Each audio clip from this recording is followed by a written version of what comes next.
que tem me chamado bastante atenção vamos imaginar a seguinte situação: se eu e você fôssemos primeiro-ministro ou presidente de qualquer país, né?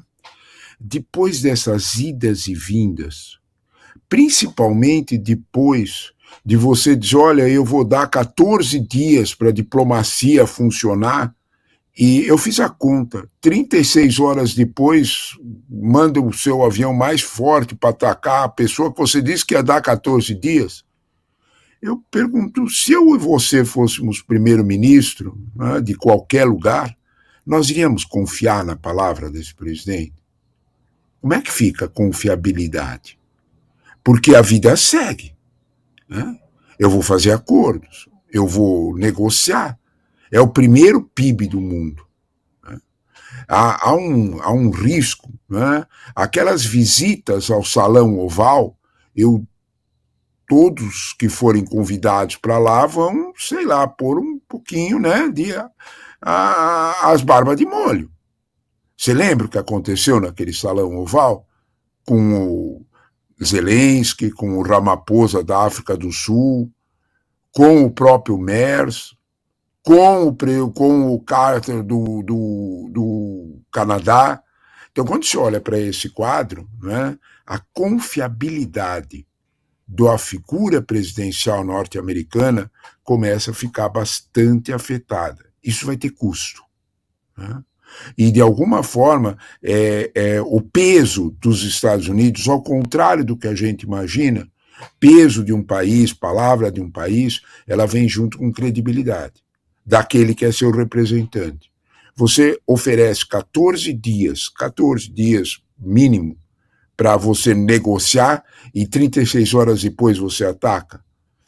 Quando a gente olha para esse quadro, a gente observa que esse problema é interno também.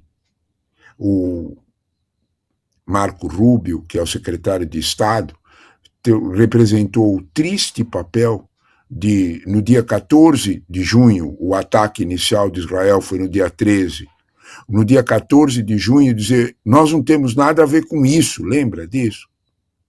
Estavam, de alguma forma, não fomos nem informados. Mentira. Então, quando nós olhamos para esse quadro, talvez a gente tenha que lamentar, mas observar como qualquer analista faria, se eu confio nesse banco. Né? Eu vou pegar dinheiro emprestado desse banco? É esse o ponto. Né? A credibilidade, de alguma forma, ficou muito atingida por esses movimentos todos, que, como você descreveu, parece não ter limites. Né? Pois é, professor. Bom dia, Débora falando aqui. Esse episódio tem gerado uma série de instabilidades e tensões, um receio no mundo todo, como o senhor falava há pouco. Só o fechamento do Estreito de Hormuz pode afetar uma porcentagem expressiva de escoamento de petróleo mundial, isso sem falar em outros impactos. Ao atacar o programa nuclear iraniano, o presidente dos Estados Unidos espera que o Irã aceite uma saída diplomática. Mas, na sua avaliação, quais devem ser os próximos passos, já que estamos falando de um regime dos ayatolás que é extremamente imprevisível? Olha, primeiro a gente precisa ter bem claro, né, que esse ataque aconteceu algumas horas depois que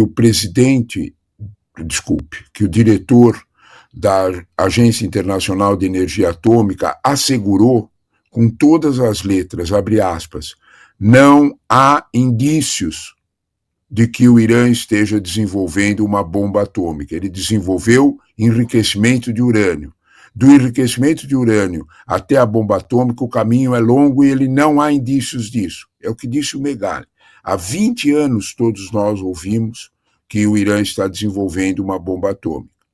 Na prática, quando a gente vê isso, o que tem é enriquecimento de urânio, o que tem é, de alguma forma, uma retórica do regime dos ayatolás sem um objetivo claro e direto, sem cruzar a linha vermelha. O fato real é que, de algum modo, essa ameaça se transformou, né, de um possível implemento de um programa nuclear até uma bomba atômica, se transformou numa desculpa eficiente para você manter a tensão com os ayatolá. Na prática, quando a gente vê de novo, né, o regime dos Ayatollah não tem nada de agradável. Né? Eu vou lembrar um nome só, Mahsa Amini. Mahsa Amini era uma moça de 22 anos que colocou o véu na cabeça um pouco errado, deixou aparecer um pouco dos cabelos. Foi o suficiente, né, para morrer. Isso é um caso. As revoltas, os protestos, né, eles provocaram mais de 500 mortos no Irã. Então, quando a gente olha, isso no passado, quando a gente olha para esse fato, é evidente que existe uma polícia de costumes que vigia a moral alheia. Então, nós não estamos enfeitando o regime dos ayatollahs, vamos devagar. Né? O que nós estamos dizendo, e com toda razão o Megali lembrou, há uma questão de soberania. Né? A ONU, de certa forma, tem sido muito, muito ineficiente, muito incapaz de preservar os acordos básicos, a carta dela mesmo, que prevê essa defesa de soberania. Isso tem acontecido repetidamente nos mais variados lugares, da Ucrânia a Gaza. Quando nós olhamos para esse quadro, é evidente, né, que o quadro envolvendo diretamente a aviação americana, envolvendo diretamente ataques aéreos americanos, é uma escalada, é um ponto a mais. Né? Você me diz, bom, vai haver algum tipo de controle sobre isso no Conselho de Segurança? Desculpe, eu não acredito nisso. Né? Então, portanto, me parece, Débora, que a única possibilidade real de você conter esta escalada é a economia, é o bolso, é a subida do preço do petróleo. Isso talvez, e tem um detalhe sobre isso que é delicado. Hoje, o grande protetor do Irã, a grande possibilidade, o Irã não está isolado, a mão amiga que o Irã tem é a da China. Agora eu vou complicar um pouquinho isso. A saída do Irã de fechar Hormuz e dar um castigo ao Ocidente subindo o preço do petróleo, agora vamos lá, não interessa à China. A grande protetora do Irã também não vê nisso uma boa saída para ela. A China precisa vender, exportar. Preço alto de petróleo começa a subir, o frete já subiu. Se a gente olhar para essa realidade, para a China não é o melhor indicador. A China precisa de estabilidade econômica para recuperar as suas crises econômicas internas. A situação do Irã é grave, porque mesmo a verdadeira arma atômica que ele tem, que é o Estreito do Hormuz, o grande aliado dele talvez pense 2 vezes em fechar. Chegamos então à minha pergunta, professor, ainda dá tempo, né, da gente conversar mais um tiquinho. É o seguinte, justamente o papel de China e Rússia no que acontece neste momento. Lembrando que os Estados Unidos são 5 os membros da ONU, né, permanentes, que têm o poder de veto, né, na ONU. Estados Unidos, então por isso a gente assiste com frequência essas resoluções não avançarem, porque os Estados Unidos têm poder de veto, assim como Reino Unido, França, Rússia e China. O que é que a gente espera de Rússia e principalmente China nesse momento, professor? Bom, a Rússia, Carla, essa pergunta é fundamental, porque o Irã mandou o seu chanceler, Abbas Araghchi, fazer exatamente uma visita a Moscou para ultimar essa aproximação, para, de certa forma, dizer, olha, eu vou bater na outra porta. Né? Putin já se ofereceu como negociador. Né?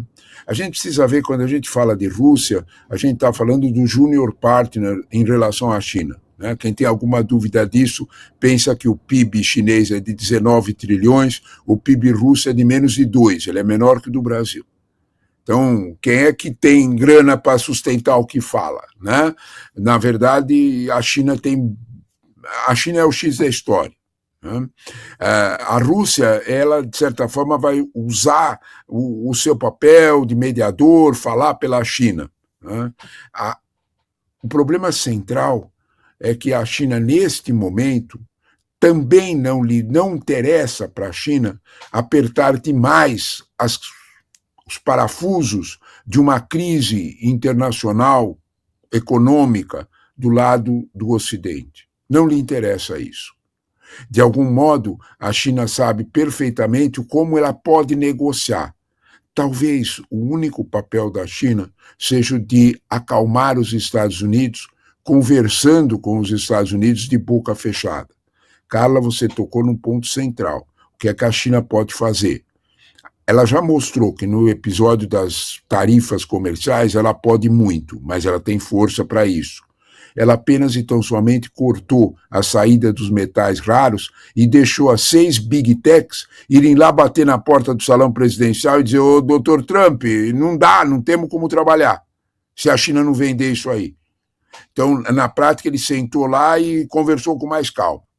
Talvez a gente precise esperar que a China encontre o método certo de trazer Trump, que faça com que Trump saia da realidade paralela em que vive e entre na realidade real, né? E talvez pense que uma destruição do regime iraniano pode ser um salto no escuro brutal. O Megali lembrava do Iraque, não é só o Iraque. Pensa na Líbia, pensa na própria Síria. Esses estados visitados, entre aspas, né, pelas forças internacionais, para não dizer que é só os Estados Unidos, entraram em um caos absoluto e uma feudalização, inclusive de armas. Esse quadro é isso que se espera do Irã. A gente tem que entender que o regime dos ayatolás é ponto de equilíbrio no Irã. Tem facções muito piores. Então, quando nós olhamos para isso, talvez nós estamos realmente num momento de decisão e que talvez você tem toda a razão, Carla, talvez a China jogue o papel essencial. Professor, dá tempo de mais uma? Vamos. Então vamos lá. Ele foi educado, uma só ouvinte, você... foi educado, eu vou aproveitar. Uma ouvinte fez uma pergunta que eu achei muito boa no fim de semana, que é a seguinte. Na Segunda Guerra, a dinâmica da guerra era facilmente compreensível para nós. A Alemanha invade Polônia, a Alemanha invade Tchecoslováquia, britânicos declaram guerra, tiro para cá, bomba pra lá, mosquete, tanque, avião. É parecido com um jogo de war que a gente jogava, né, num sábado de chuva. Era uma dinâmica fácil de entender. Guerra de bota no chão, de conquista de território. Todo mundo fala de terceira guerra. Toda hora que uma liderança mundial abre a boca, eles nos ameaçam com uma terceira guerra. Como seria esta terceira guerra? Guerra de drones, guerra sem fronteiras, guerra com sujeitos ocultos, países que participam na base da ameaça e, principalmente, guerra com a existência de um armamento nuclear, de armamentos nucleares. Como é que funcionaria essa dinâmica e a partir de qual momento nós a chamaríamos de terceira guerra? Esse ponto é bem interessante, porque ela está presente o tempo todo. De cada 3 alunos, 2 me perguntam isso, viu, Megali? Você tem toda a razão que a tua ouvinte perguntou isso. Eu também não sei como funcionaria. A partir de que momento a gente diria, agora estamos na Terceira Guerra Mundial? A primeira coisa que a gente tem, né, é aquilo que eu brinco sempre com os meus alunos, o chamado efeito Putin. Você lembra, Megali, que lá por junho, julho de 2022, no auge da guerra, e avançando um pouco mais, a Alemanha, a França gritavam pesado, o Biden, era presidente o Biden ameaçava mandar soldados. O Putin resolveu esse problema com uma frase. Né? O primeiro soldado europeu ou americano que entrar na Ucrânia, eu aperto o botão. Ninguém foi lá, né, para verificar, para conferir se ia mesmo apertar o botão. Esse é o ponto. O papel do armamento nuclear, a tua pergunta é ótima, porque o papel do armamento nuclear, ele é dissuasório. Esse é o ponto. Nós tivemos 45 anos de Guerra Fria sem ela virar Guerra Quente, com tudo que aconteceu, lembra os mísseis de Cuba, lembra a invasão da Hungria, com tudo que aconteceu, porque ninguém ousava testar para ver, né? Principalmente quando a gente fala de guerra nuclear, não é a guerra imediata, é o inverno nuclear que conta, é outro papo, né? Então, quando a gente olha para isso aí, a dissuasão nuclear é um fato que inibe a guerra, né? Agora, as subguerras que estão acontecendo, Megali, quando a gente olha para o número de guerras mundiais nos últimos 100 anos, nós estamos em 2025, pega 1925 para cá, de 1950 para frente, o número de guerras veio caindo. No período forte da globalização, isso é bem interessante, é que não dá para ficar falando dos números que vai encher o saco de todo mundo. No período forte da globalização, de 1995 até 2014, nesse período foi o período que nós tivemos menos guerra no mundo. É isto que mudou. De 2014 para cá, nos últimos 10 anos, o número de guerras no mundo voltou a crescer. Porque, Megali, a gente presta atenção nas guerras que a mídia dá para nós prestarmos atenção. Né? Gaza, Ucrânia, agora o Irã. Tem um monte de outras. São 37. Tem Sudão, por exemplo, que é uma morte, são centenas de mortes diárias e nós nem tem correspondente, não sabemos nada.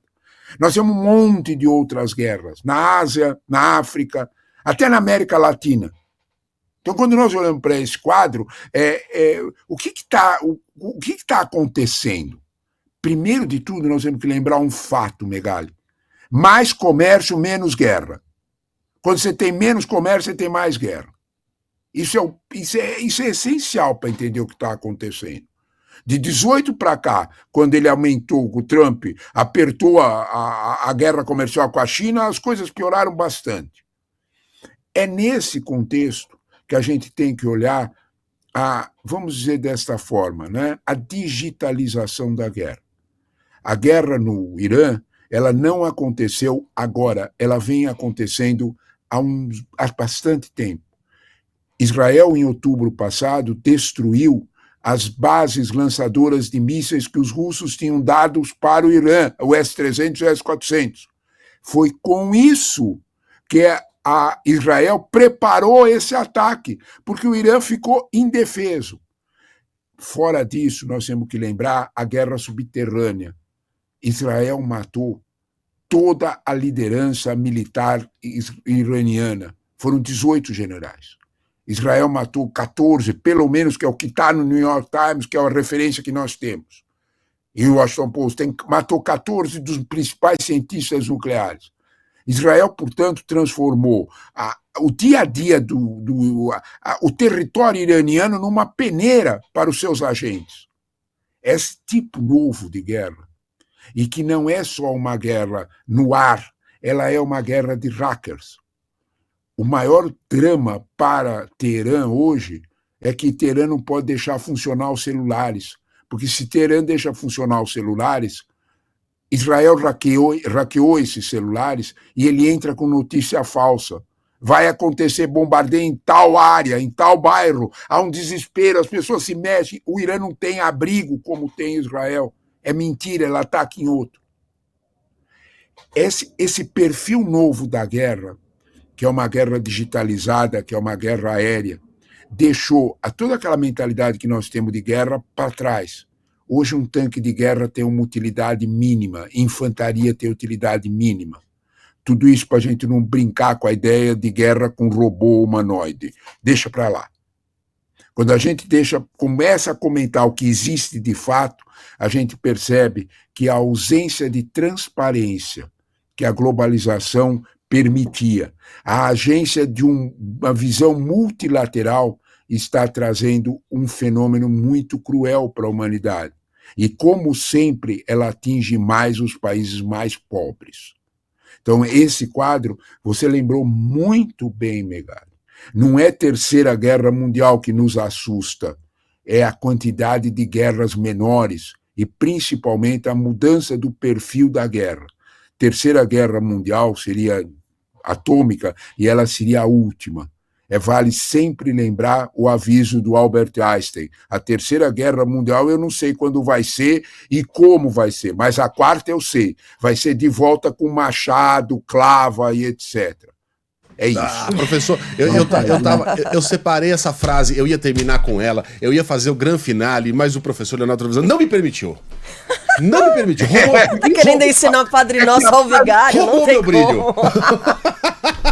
Não tem. Mas Essa frase, Megali, é a frase que eu acalmo as minhas classes de aula. Eu olho para eles e digo, para com isso aí, moçada. Vocês têm que pensar no Einstein. Não dá para ter terceira guerra mundial, porque a quarta não ia estar nenhum de nós aqui para conversar sobre ela. Ia ser que nem os macacos lá do 2001, Odisseia no Espaço, né? Exatamente, é como os macacos. Exatamente. Eu, hein? Olha, a gente precisa transmitir uma ideia de alguma calma e algum riso. Vocês fazem muito bem.